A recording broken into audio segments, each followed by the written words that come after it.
Some people like to say that Magic the Gathering is pay to win, and I always disagreed with that, right up until they printed this new card.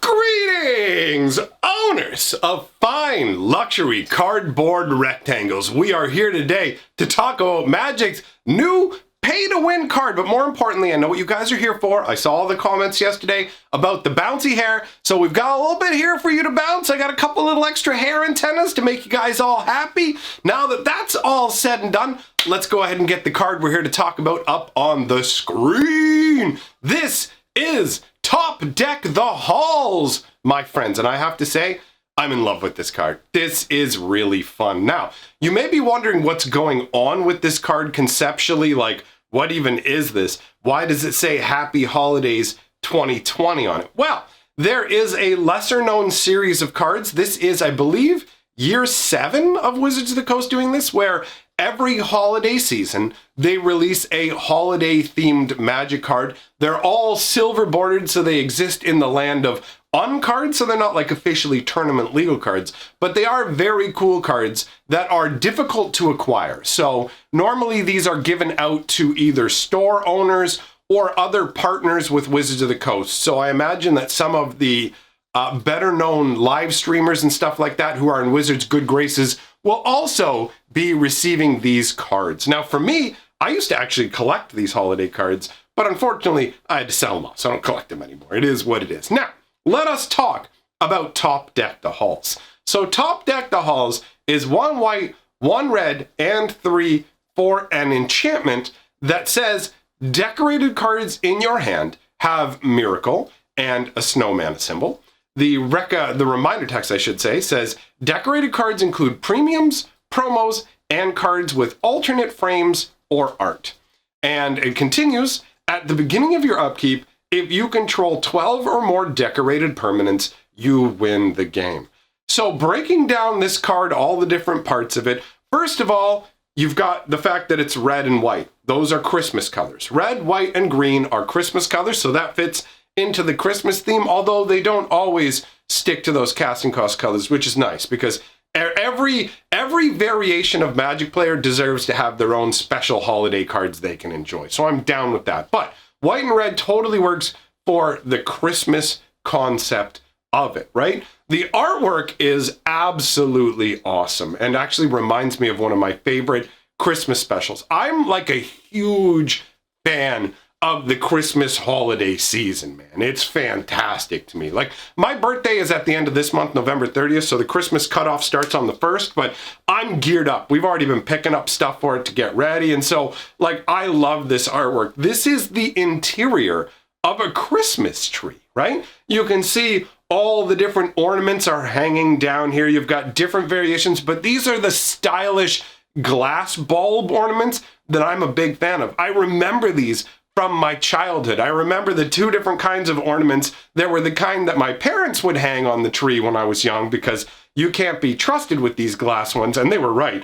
And there was the cheap, like, they were plastic with like yarn, like really thin threads running up across them. They were really cheap, but if you dropped them, couldn't break them, right? So those were the ones that little Mike would come up to the tree and hang them on the little branches, and these glass ones would be held, like, put on the other branches, and over the years they would break. In fact, we had some cool ones where the inside, it's like, it looks like one of these, but it's hollowed out, so you can actually put a light reflecting into it to create this extra effect. Anyways, I really like these glass bulbs. Unfortunately, I destroyed a bunch of them over the years.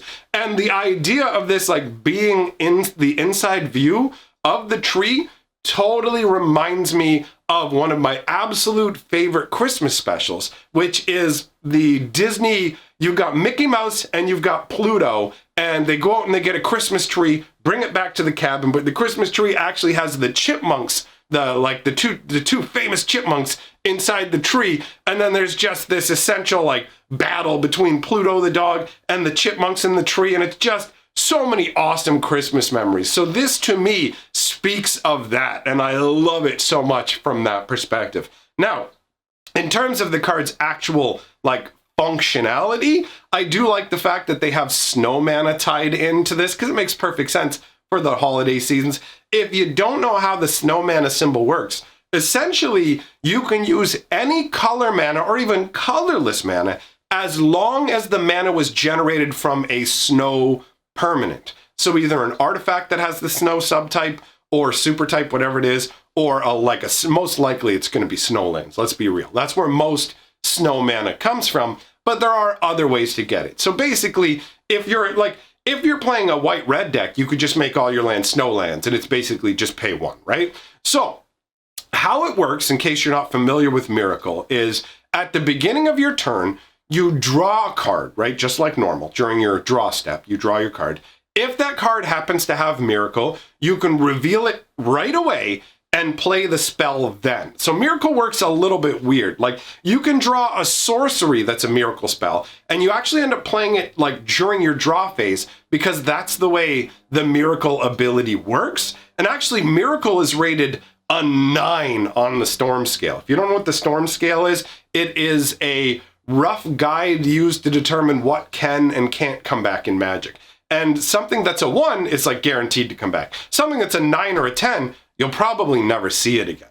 So Miracle is one of those abilities. We're never going to see Miracle in proper tournament play ever again, most likely, because it's a 9 on the Storm scale. And the reason it's a 9 on the Storm scale is normally when you're playing Magic, you'll have your deck here or whatever, right? And you'll just just grab a card off it, put it in your hand, no problem. But with Miracle, you've got to make like a process of going like this.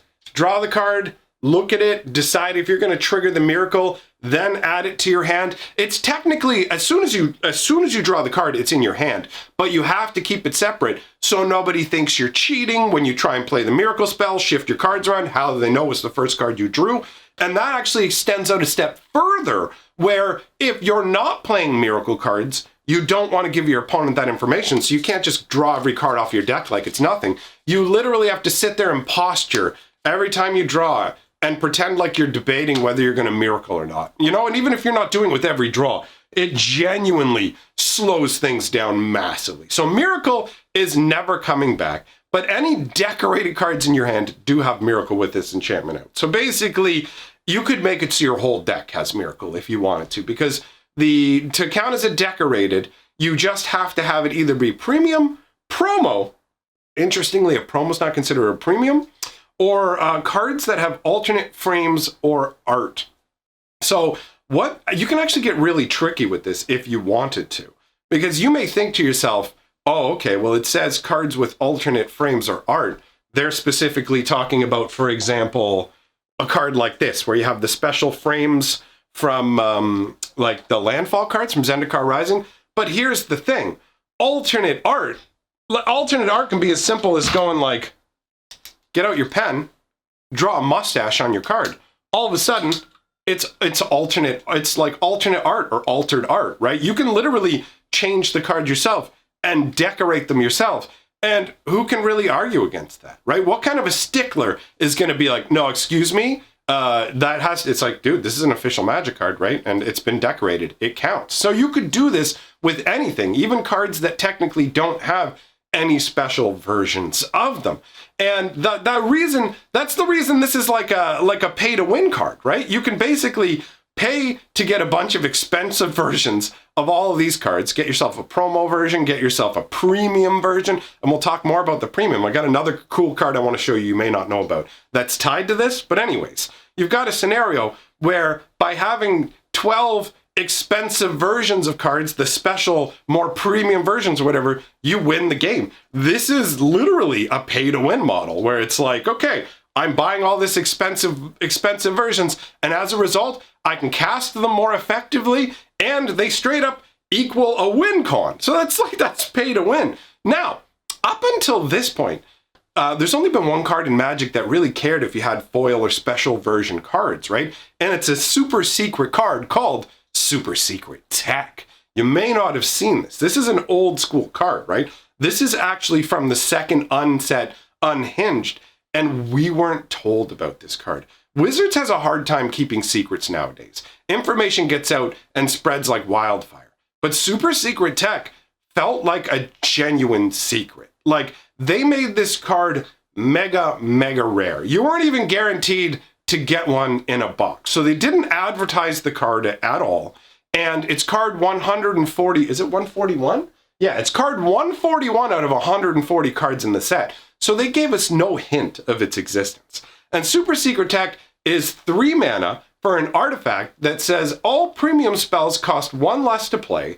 All premium creatures get +1/+1. And the flavor text says, ooh, shiny, and that's fun. Now, I had wondered for a while, up until actually the creation of Top Deck the Halls, I had wondered what would really qualify as a premium card, right? I mean, Wizards they even call their like normal sets now premium sets. So the word premium has lost some of its meaning, but it's pretty clear to me now that premium only means foil, because back when they made Super Secret Tech, foil was literally the only way to have like a really, really super special version. They very rarely did alternate arts or anything like that. And even when they did, they would tend to be foil. So foils, for the longest time, were the only premium card in existence. But with the language used on like decorated cards for the Top Deck the Halls, you have decorated cards including premium, promos, and cards with alternate frames or art. So I guess in this case, the only thing you can consider premium are foil cards specifically. That's how the rules break down to me. Now, Super Secret Tech is fun for a number of reasons. First of all, the fact that they hit it was absolutely awesome. Also, the idea of foil cards just being more powerful, stronger, is hilarious. So, like, they cost less to cast, they get +1/+1. It's almost like the secret dream of Wizards, where if they could get away with making cards like this and selling them, they totally would. And the artwork is amusing. If you take a look at the artwork, you can see this gem, and this gem has these crazy claws coming out of it, and it's holding another copy of Super Secret Tech above it, right? These cards get stronger as they come out, right? You put one out, all of a sudden the next one costs 2, and now all your foil spells cost 2 less and get +2/+2, because it's not even a legendary, it's not even a legendary permanent, you know what I mean? So it's crazy in that regard. You've got the Super Secret Tech being held up there by this crazy gem. I guess the idea is that this is supposed to be so much more powerful than all the other gemstone cards. Like if you actually take a look at the artwork and look underneath, you can see lightning bolts blasting out and slamming into all kinds of like, what do you got in there? You got all the moxes. You can see there's like a time walk down here off on the side. You can see there's a Black Lotus. So all the Power 9 cards, which are the most powerful cards in Magic the Gathering, but they don't exist in foil, right? This is all stuff on the reserve list. Wizards can't make foil versions of these. So in a way, it's kind of funny that you've got this Super Secret Tech where it's like, I'm the best, and it's just clowning on all of the most powerful cards in the game going, you can't benefit from me. Super Secret Tech is such a cool card that I actually went ahead and included it in my cube. And since the idea behind the cube, just like the cube I'm working on now, is to constantly try and get better and like spicier versions of stuff, the more cards I was able to foil out, the stronger the Super Secret Tech became. Now, admittedly, I do miss it. It was fun to like, it was really fun for some reason to get Super Secret Tech and then get out like a foil Richard Garfield. Oh, good Lord, the price tag on that. I'll never have one of those again. But yeah, the foil Richard Garfield, the foil version has his signature on it. Did you know that? The foil unhinged Richard Garfield has his signature on it. The card is fantastic. It literally lets you play mental magic where you can name any card that exists as long as you have the same casting cost in your hand, play that card as that card. Pretty dope, but there's just something funky about having a foil Richard Garfield getting +1/+1 from the Super Secret Tech, right? But Richard Garfield is a story for another day. If we get into his card, I'll be here yammering about it all along. But either way, I thought it was really cool now and funky that there are 2 weird silver bordered cards that specifically care about you having foils. And admittedly, Super Secret Tech felt a little crazy when it first came out, where it's like, come on guys, what are you doing? What are you trying to do? You're trying to get people to grab up multiple copies of this, maybe hoping they'll like use them in Commander. And they made them so rare. They only showed up like 1 out of every 3 or 4 boxes, maybe. I don't know the exact probability of getting one, but they did a great job of making it a super secret. So that's a fun card. but I think that Top Deck the Halls is more fun. Maybe it's just because like the whole thing ties together perfectly for me. It's got so much fun. Like you've got Deck the Halls, which is the Christmas theme, you know what I mean? And then you've got top decking, which is when you sit there hoping to draw a great card off the top of your deck that's just going to save you, you know what I mean? So that's really cool. Either way, I wanted to share Magic's new pay to win card. I am interested to know your thoughts on these sort of holiday cards. Are there something that you get excited about or something you genuinely don't care about? Let me know in the comments below. If you like what I'm doing here, like, comment, subscribe, share the video. Those are all fantastic ways to help the channel. If you love what I'm doing, jump on my Patreon and join the glorious names scrolling by me. And other than that, I'm just going to leave you with a lore video link up on the screen for you to enjoy, and I will see you all, my friends, very soon.